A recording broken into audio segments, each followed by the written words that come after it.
Chat GPT के आगमन के बाद आर्टिफिशियल इंटेलिजेंस के बारे में काफी बातें होने लगी हैं। तो मैं भी इसको करीबी से जानने के लिए मैंने एक कोर्स के लिए अपना नामांकन करवाया और ग्रेट लेक्स यूनिवर्सिटी से। और इससे आर्टिफिशियल इंटेलिजेंस में तीन चीजें होती हैं। सबसे पहले आता है डेटा। डेटा से जो हम ज्ञान प्राप्त करते हैं उसको बोलते हैं मशीन लर्निंग। और फिर इस ज्ञान को प्राप्त करने के बाद जो हम भविष्यवाणियां करते हैं इसको आर्टिफिशियल इंटेलिजेंस कहा जाता है। तो जैसा आप देख सकते हैं सबसे महत्वपूर्ण चीज इसमें होती है डेटा। सो कंपनियों के पास बहुत सारा डेटा होता है, लेकिन उन डेटा के बीच में बहुत नॉइज भी होता है, जो कि विच मैस्कुरेट्स एज इंफॉर्मेशन। इंफॉर्मेशन होता नहीं है। और वो तो किसी भी सफल आर्टिफिशियल इंटेलिजेंस सॉल्यूशन के लिए सबसे जरूरी चीज होता है कि उसको फीड करने के लिए जो डेटा है उसकी क्वालिटी अच्छी हो, जिस पे आप भरोसा कर सकें। तो इतना सारा जो डेटा है इससे जेन्युइन डेटा बाहर निकालने के लिए आवश्यकता होती है एक सीजन्ड डेटा साइंटिस्ट की, जो कि इन सब नॉइज के बीच से करेक्ट डेटा निकाल के मशीन लर्निंग को फीड करे, ताकि आपका जो आर्टिफिशियल इंटेलिजेंस की जो भविष्यवाणियां हैं उस पर लोग भरोसा कर सकें।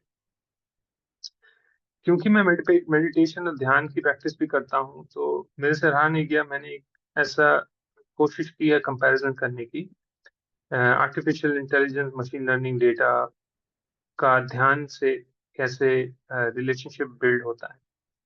तो अगर हम अपने मस्तिष्क को देखें तो ये एक पेट्री डिश है सारी कंस्पिरेसी थ्योरीज की। अगर आप ध्यान से देखेंगे तो 90 से ज्यादा प्रतिशत ख्याल जो हमारे दिमाग में आते हैं वो नकारात्मक ही होते हैं। और हम कई बार इन नकारात्मक ख्यालों के ऊपर सवार होकर कहीं निकल जाते हैं, जिससे हमारा मूड भी खराब हो जाता है और बहुत सारी नकारात्मकता आ जाती है जो हमारे जीवन को से हमारा रस छीन लेती है। तो कैसे हम एक सीजन डेटा साइंटिस्ट अपने दिमाग में भी फिट कर सकते हैं जो कि इन कंस्पिरेसी थ्योरीज को कॉल आउट कर सके और हमें सही रास्ता दिखा सके। तो इन सब के लिए मेरा ये ख्याल है कि मेडिटेशन या ध्यान आपका मित्र बन सकता है वो डेटा साइंटिस्ट बनने में।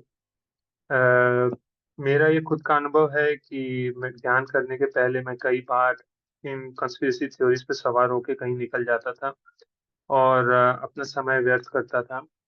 कोई एक रैंडम थॉट आ गया, उस पे आप सवार होके कहीं निकल गए और प्रेजेंट मोमेंट से दूर हो गए। मेडिटेशन करने के बाद अ, मैंने ये अनुभव किया है कि अभी जो थ्योरीज जो दिमाग में जन्म लेती हैं उनका असर दिन ब दिन कम होता जाता है। और मेरा जो फोकस है वो वर्तमान में ही रहता है। तो मैं आशा करता हूँ आपको ये एनालॉजी पसंद आई होगी और शायद ये आपको प्रोत्साहन दे कि आप एक मेडिटेशन प्रैक्टिस शुरू करें। जैसा मैं हमेशा कहता हूँ 5 या 10 मिनट से भी आप शुरुआत कर सकते हैं। और आपके दिमाग में जो उपज रही कॉन्स्पिरेसी थ्योरीज हैं या ख्याल हैं जो ज्यादातर नकारात्मक होती हैं, उनके दुष्प्रभाव से आप बच सकते हैं। इसके साथ मैं इस वीडियो को विराम देता हूँ और मैं आपसे मिलूंगा अगले वीडियो में। थैंक यू और आपका दिन शुभ हो।